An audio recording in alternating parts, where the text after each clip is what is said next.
Et on se retrouve aujourd'hui pour la review de SummerSlam 2022. Clément a vu le show, moi non. Par contre, voilà, quand j'aurai des questions à te poser, je le ferai. Clément, on va commencer avec l'opener Bianca Belair contre Becky Lynch. Bianca Belair a battu Becky Lynch. Qu'est-ce que tu as ressenti vis-à-vis de ce match? Ah, salut à tous. Bah écoute, un très très bon opener, j'ai bien aimé. On a eu de très bons moves de la part de Big Lynch et Bianca Belair. Et non, franchement, en ayant vu ce match et les résultats, etc., je me suis dit vivement la suite, en fait, vivement les prochains matchs de ce pay-per-view pour continuer à prendre du plaisir à regarder ce pay-per-view. Et je me souviens comme quoi que, surtout la fin de match, en fait, sur la troisième corde, et en fait, directement, ça a enchaîné avec Bianca Belair, du coup, avec son finisher. Et non, franchement, très très très bon opener. J'ai bien aimé. Très bien. À noter que Bailey a fait son retour aux côtés de Dakota Kai qui est revenu et Io Shirai. Et à noter face turn, du coup, de Becky Lynch. Exactement, qui s'est mis du côté de Belair. Donc ça annonce quelque chose d'assez intéressant dans la division féminine. On passe à la suite avec Logan Paul contre Le Miz. La soirée précédente, on avait dit lors du Space que... Enfin, moi j'avais dit que Logan Paul allait gagner, j'en étais persuadé, et au final, il a gagné. Qu'est-ce que tu as pensé de la performance de Logan Paul? Sur Twitter, j'ai vu que les gens, ils ont pas mal kiffé le match. Non, mais franchement, Logan Paul, encore une confirmation par rapport à son match de WrestleMania. De base, le mec, c'est même pas un catcheur ni rien, c'est juste un fan de catch. Et pour ce qu'il fait, franchement, sur le ring, rien à dire. Et la WWE a très bien fait d'avoir offert un contrat à Logan Paul, parce qu'il le mérite totalement, il fait du très bon catch. Et non, franchement, puis même The Miz, il a fait le taf comme il fait d'habitude en tant que en tant que performeur, tout simplement. Et voilà quoi, et franchement, très très bon match de Logan Paul avec The Miz. Et non, franchement, hâte de voir ce qu'il va faire dans les prochains mois au sein de la WWE, Logan Paul.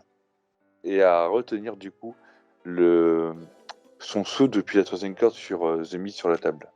Ouais, je l'ai vu sur Twitter et c'est vrai qu'il est extrêmement bien exécuté. Il s'était pas mal entraîné à faire ce move, on avait vu sur les réseaux sociaux, entraîné par Hurricane Helms. Match suivant, Bobby Lashley contre Austin Theory. Donc Bobby Lashley qui bat Theory clean par soumission avec le Hurt Lock. Qu'est-ce que tu as pensé de ce match? Apparemment, le match a été court. Bah, c'est ça en fait, très très court. Et franchement, qu'est-ce qu'on a à dire de ce match? Presque rien, à part que, bon, Theory, il a un peu dominé vite fait au début du match. Mais dès que Bobby Lashley a eu l'ascendant, c'était terminé, quoi. Il a eu l'ascendant, il a fait son Hurt-Lock et terminé, quoi. Ok, très bien. On va passer au match des Mysterio contre Judgment Day avec le retour, apparemment, d'un certain Edge. Est-ce que tu peux nous en parler? Bah oui, t'es là pour Donc, ça. Allez, vas-y. donc oui, forcément, toutes les vignettes qu'on a eues durant Monday Night Raw, les vignettes mystères, donc c'était bien pour Edge. Donc lui, il a fait son retour dans ce match. Un très très bon match, un très bon tag team, no discussion. Et franchement, que ce soit l'équipe du Jugement Day ou l'équipe des Mysterio, ils ont fait un très très bon match. On a eu des moments, des spots de Half Flyer de la part des deux, et rien à dire. On a eu notamment une petite intervention de la part de Rhea Ripley, et franchement, non, c'est l'un des très bons matchs qu'on a eu dans ce pay-per-view. Et forcément, Edge, du coup, il a intervenu en faveur de Mysterio. Et voilà quoi, donc du coup, victoire de Rey et Dominic Mysterio. On va passer ensuite au match Pat McAfee contre Happy Corbin. Et une nouvelle fois, une célébrité gagne clean contre une superstar de la WWE. Qu'est-ce que tu as pensé de ce match? Là, par contre, j'ai vu aucun extrait, donc je suis très curieux de savoir ce que tu as pensé. Le problème, il est là, c'est qu'en fait, oui, forcément, tu as vu qu'on extrait, parce que moi, pour moi, selon mon avis à moi, ce n'était pas forcément l'un des meilleurs matchs, voire le pire, entre guillemets. C'était pas forcément très, très, très intéressant comme match, en vrai. Même si, bon, c'est pas forcément la faute des superstars, mais des participants. Mais en vrai, je trouve que le match, ça donnait pas forcément envie, en fait, comparé aux autres. Ok. Bon, après, à noter quand même McAfee qui a fait une chouette bombe à l'extérieur du ring, du coup, sur Happy Corbin. À part ça, et puis le low de McAfee à la fin, il n'y a rien eu d'exceptionnel, quoi. On va passer au match suivant. Donc, c'était les Usos contre les Street Profits. Défaite une nouvelle fois des Street Profits. Pas de heel turn du côté de Montesford ou même de Angelo Dawkins. Qu'est-ce que tu as pensé de ce match? Est-ce qu'il était meilleur que celui de Money in the Bank 2022? En soi, pas forcément, parce qu'en vrai, tous les matchs de Street Profit et les Usos sont toujours de très bons matchs. Mais non, franchement, non, parce qu'il y a eu de très bons spots encore dans ce match-là, par rapport à notamment celui du précédent, et franchement, non.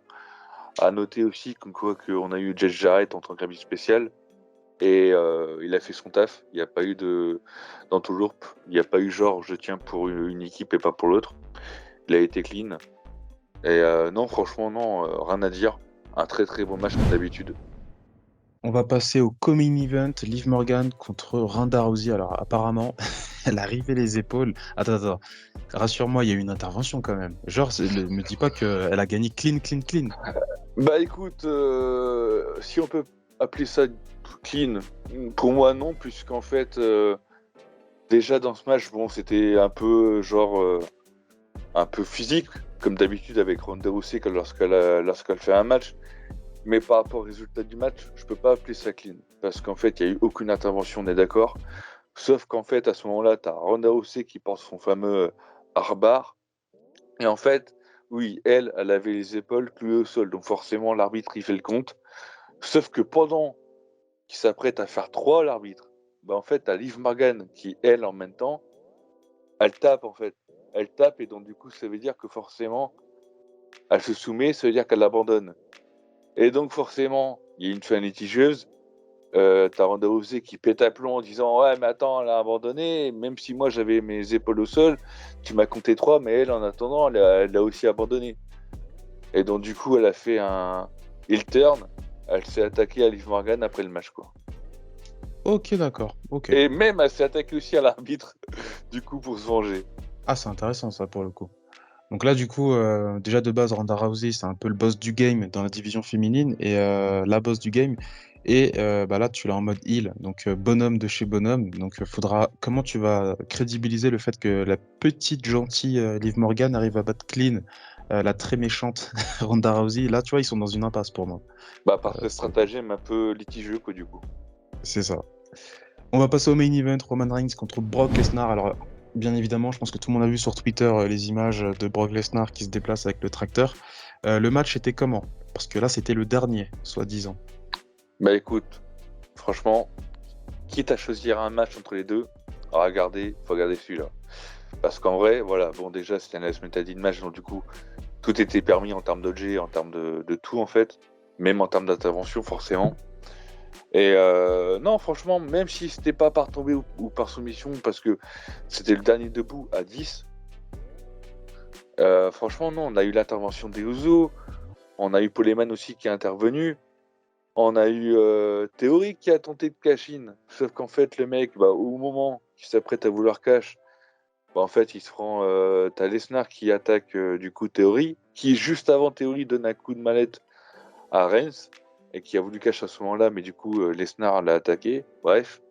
Non, franchement, non, on a eu de très bons spots, dont le fameux tracteur que Lesnar fait son entrée avec, et qui ensuite, pendant le match, il détruit carrément le ring avec, en le faisant soulever. On a eu notamment Brock Lesnar qui met un F5 sur Heyman par rapport à la table des commentateurs. Non, franchement, c'était un match de ouf qu'on a eu. Un très très bon main event.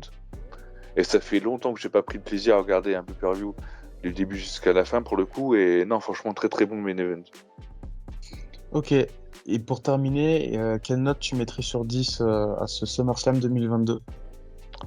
En vrai, sans prendre en compte le match Happy Corbin-McAfee, ouais, un bon 8 quand même. Ah, Un faut bon le 8. prendre en compte. Tu peux pas dire, Euh, je jette à la poubelle un match et je le note comme ça. Faut prendre non, toute la globalité du show. non, en vrai, oui, je donnais 8. Parce que j'aurais peut-être pu donner 9 si ça aurait été mieux en termes de. Ouais, en termes de tout ça, quoi. Mais ouais, un bon 8, je Ok, pense. très bien. Donc du coup, là, tu me fais un peu regretter de ne pas avoir vu SummerSlam 2022. Et puis, c'est vrai que Bah, d'après au moins les le main extraits que event. j'ai pu voir, il a l'air plutôt pas mal. Au moins le main event, ouais. Je t'invite à regarder au moins le main event. Et d'ailleurs, à regarder la fin litigieuse de Ronda Rousey contre Liv Morgan.